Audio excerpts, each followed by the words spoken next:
nyawa ia minya setahun dari kusion rongi ia ko angkai nyawa lalu natuwe natu nyawa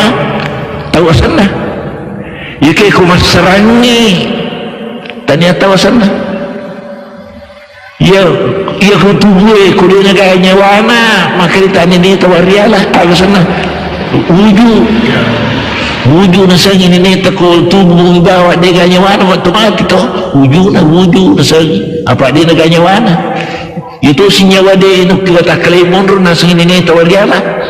yang pernah kada baca tawarialah betul nak baca doang ya. Jadi ia dua agak-agak ia punya setahun dari sionrong tubuh si bawa nyawa ia newe dua unsur perlu tu yang ipiar mereka